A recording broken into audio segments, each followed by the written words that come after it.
Yo, peace was good. Welcome to the hip hop album review. I know it's been a while. Happy New Year's, Merry Christmas, Thanksgiving, Halloween. I know it's been a while. It's been about I think 3 to 4 months since I did a review. The last album that I did was Onyx's fourth album, Back the Fuck Up. You guys know my thoughts on that album. Could have been a lot better. I just felt like it was a rushed album. But enough of that. I hope everybody's staying safe from this whole craziness. Yeah. So without further ado, this is the album that I want to review. Big Daddy Kane's debut album, titled "Long Live the Kane," released in 1988. A great year for hip hop, by the way. For those who know who Big Daddy Kane is, he's an MC from Brooklyn, Bed-Stuy, Brooklyn, Lafayette Gardens projects in Bed-Stuy. You got to start back in the. He was founded by Biz Markie back in like '84. At the time, Albee Square Mall was it was like a very infamous mall. Like a lot of people, a lot of locals would go there, but then a lot of hustlers and all that. You know what I mean? Like the original 50 Cent, Herbie Rakim, like all the hustlers would hang out at Albee Square Mall because that's where everything was at. Everything was popping off.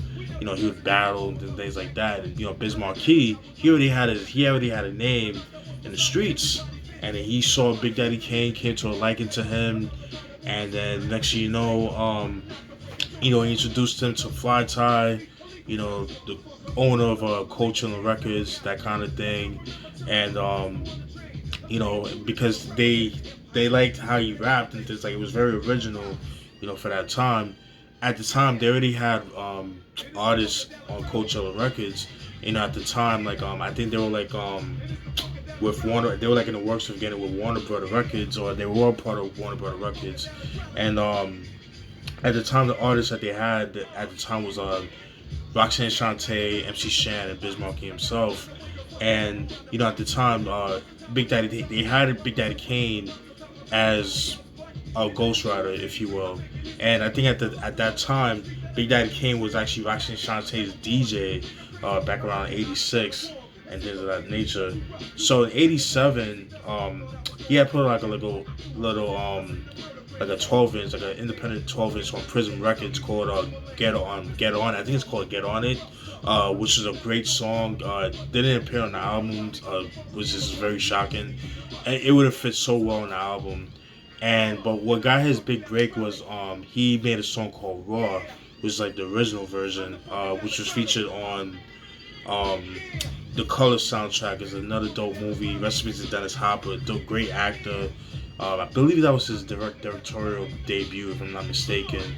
And and the reason why they didn't put it on the album was because at the time, they didn't want to sign Big Daddy Kane on the record label. They just wanted Roxanne Shante, Shan, and Biz Markie. But once they had artists, DJs playing it all nationwide, especially in the West Coast, that's what really got him to get signed to Coachella Records, and then they had a distribution with Warner Brother Records, and then lo and behold, next thing you know, they put this album out. All right, so there's 4 singles of the album. The singles are The Raw, obviously, Set It Off, Ain't No Half Steppin', and I'll Take It. Those are the singles of the album. So, show what the album looks like. Pretty dope. Big Daddy Kane on his pimp shit, so you got these fly shorties, you know what I mean? Nothing too crazy, but legendary at the same time, you know what I mean? Open it up. Very plain, from that time. There was no art design and shit like that, so alright, pretty cool. Pretty dope. I'll be happy too if I see those with some women like that, man. Production was produced and mixed by Molly Mall. I mean, you can't get even better than that, alright? So how I get down. I'm gonna go through some of the tracks like I usually do, and then this is what the back looks like. Alright. So let's start off with the first track. the first track is "Long Live the Kane" or the self-titled track. To me, a dope way to start the album, in my opinion. Kind of sets the tone of the album, in my personal opinion. I like the line when he said, "Just single-handed the mic, I commanded. Phony MCs don't understand it. It is the real thing, like the taste of cake. So never sleep on me. Better stay awoke. Like a gambler in Vegas, I go for broke. To make a long story short, I ain't no joke." Fire. He killed that shit. That was pretty dope. So that's track one, Long Live the Kane. Track two, Raw Remix. Pretty dope track. Classic song. So like I said before, he released Raw on Prism Records because at the time Coach Sun didn't want to sign Big Daddy Kane as an artist yet because he was just like a ghostwriter to them, like a hired an artist for hire, if you will, you know what I mean, that kind of thing. And there's actually a version with him and Coogee Rap, which is pretty dope. Wish that was on the album, but it's kind of smart that because Coogee Rap, he was a force to be reckoned with, like especially at that time, even to this day, in my personal opinion. He's my favorite MC of all time. Just had to throw it out there. But Big Daddy Kane, but like yeah, so like I said, the original version is on the Color soundtrack, and so this is pretty much the same song, but it was just like with an added verse or something like that. So that's like the only difference. But yeah, pretty dope. You know how I get down. I'm posting out all the goodies down in the description box like I usually do. But dope track. I like the line where he says, "My voice will float on every note. When I clear my throat, that's all she wrote. The minute that the cane starts to go on, believe it's gonna be smooth sailing and so on. So as I put other rappers out there in misery, get them in the battle, and make them all history. Ruling the school and MCs that I'm dueling, watching them all take a fall as I sit back cooling." Dope shit. And by the way, that was the first single of the album, so yeah, killed that shit. Love that joint. So that was track two, Raw, the remix, pretty dope. I'll post down the original version and the one with Coogee Rap in the description box. Track three, Set It Off. Classic song, classic hip hop song. Kane himself in interviews said like that's like his favorite song that he's ever done, and rightfully so. I mean, it's just such a dope song. It's actually the third single of the album too. I like the line where he says, "The maker, the breaker, the taker. My rhymes ache the head. Put it to bed. So watch what's said. Save the bass for the pipe and rearrange the tone, or take a loss and be forced in the danger zone. Cause I get ill, kill at will, teaching the skill that's real. You're no frill, so just stand still and chill as I build." Woo, killed that. Love that shit. Kane, like his like the double entendres and all that, like Jay-Z and all the greats that's out now. Definitely studied this man as well as Coogee Rap, man. But yeah, it's all about Kane right now. So yeah, this album, man, so far it's really looking good. So that was track three, Set It Off. That was pretty dope. Track four, The Day You're Mine. Another dope track. Definitely one of the most slept on songs of the album, in my opinion. It's not a song I really hear too much about, but that's because it's a love jam or a ladies jam or whatever you want to call it, love song, whatever your case may be. When I heard the beat, it kind of reminded me of "Left Me Lonely" by MC Shan, that was featured on his debut album that came out the year before in '87, my born year. So that's giving my age, right? But yeah, it kind of reminded me of that. And I did some research, and lo and behold, the keyboardist that played the keys on that song, on "Left Me Lonely," actually did the same on this album. A guy he goes by the name of Andre Booth, the East Coast Dre, that's what they call him, that's what he dubs himself. But his name is Andre Booth. And I was like, oh shit, that kind of makes sense now. I could put two together. And I think he was like under Marley Marl's tutelage and that kind of thing. So, excuse me, kind of makes sense. I looked him up on different projects, and like Marley Marl had some the stuff to do with that. So it kind of makes sense. But The Day You're Mine, pretty dope. I like the line when he said, "The way you leave me in this obsession with the chambers of my heart in your possession." I thought it was pretty cool. That was pretty dope. So, dope song. I like the beat too. Pretty dope. Uh, Track 5, on the bug tip. It features Scoop Lover, like one of the dancers, backup dancers for Big Daddy Kane, but he raps too as well. Not the best MC in the world, but he does his thing, but he's not like, oh my god, he's not like mind blowing, but it's cool. He says like cool lines here and there, but it's just both of them going back and forth. Like I didn't write any lyrics or anything like that. It was a cool track, nothing too crazy. Let's see. And ironically, you got Big Daddy Kane playing in the background. Now, my favorite song of the album. I mean, it's a classic. Love this song. Love the beat for it. You know what I mean? A lot of people have used the sample over time, but I think to me, Kane and Das Effects used the sample the best in my personal opinion. And the song we're talking about is Ain't No Half Steppin'. Fucking love this song. I mean, the video is dope. You just see him in the boxing ring, just, doing his thing. Love that joint.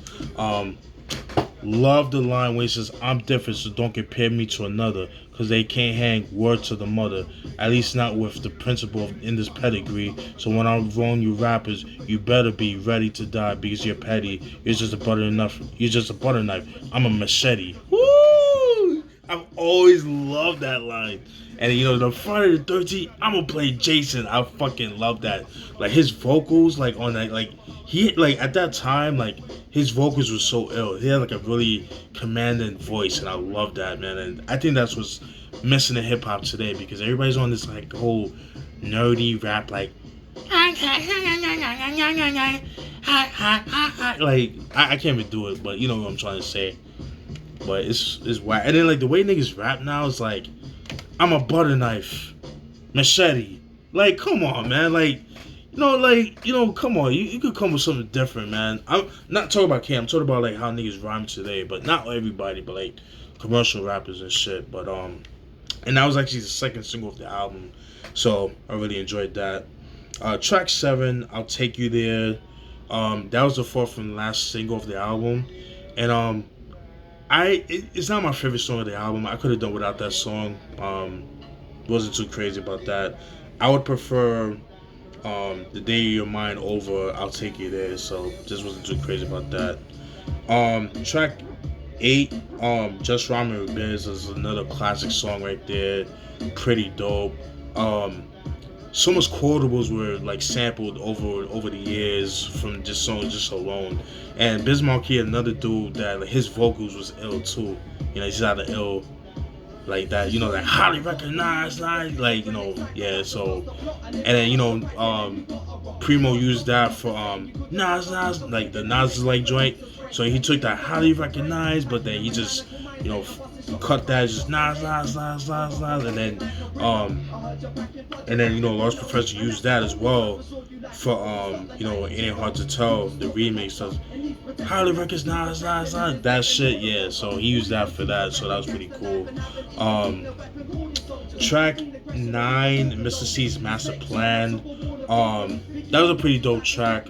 I like the line where he said, microphone loud, my wisdom is a sword. Try to get with us and get floored. I thought it was pretty cool.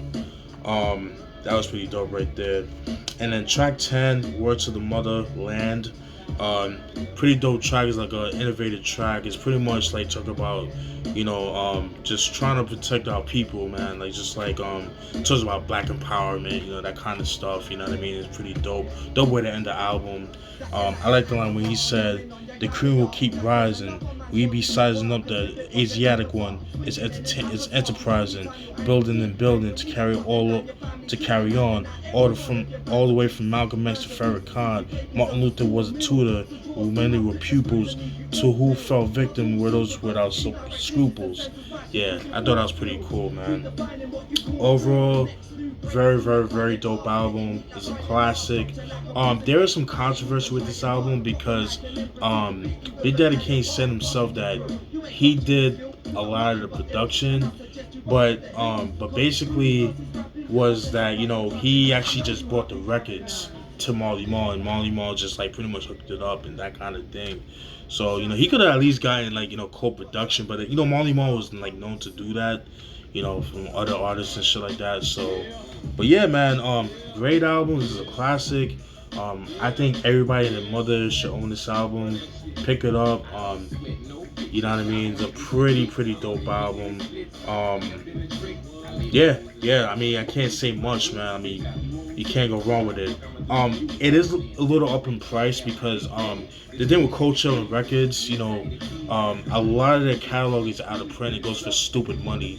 I remember back in the day, you could get this like really cheap, but I've seen it go for like at least like $15 online. So, but if you can find it for a good price, definitely pick it up. Let me know what you guys think. Definitely stay tuned for more. And yes, I did watch the Big Daddy Kane KRS-One joint. I know you guys gonna ask me that. I thought that shit was phenomenal.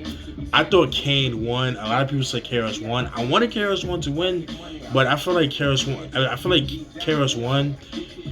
He was so hyped. Like he went out of breath very quick. Like he was like out. He was very winded. He was outwinded and stuff like that. Kane, like he was like very cool, calm, and collective, and like he didn't break a sweat. You know what I mean? I thought it was pretty dope. It was dope to see them live, and I did see KRS-One live years ago, back in like 2018 here in West Palm Beach. So I thought that was pretty cool, man. It was dope seeing him live. Like he's like, for somebody his age, he still got it. You know what I mean? I just have to say it like that. But yeah, man. I hope you guys enjoyed that. Oh, one more thing. How he got his name? He got his name from So Big Daddy, from what I understand, that he got that from like a school trip that he had, that he was on at the time, and somebody just gave him that name. And the Kane, he got it from when he used to watch Kung Fu a lot with David Carradine, rest in peace. Kane from Kung Fu, rest in peace to David Carradine, and he was so influenced by that, like he started calling himself Kane. And then that's how he got the Big Daddy Kane. That's how he got his name. And then Kane stands for King Asiatic, No One's Equal. Something like, I think that's let me make sure that was right. Yeah, I don't want to like take it too much time, but yeah, let me know what you guys think, man. Hope you guys enjoyed that. I know I'm back. I'll try to be more consistent with the reviews. Just been busy with work and life, life in general. All right, y'all be safe out there. Be easy. Peace.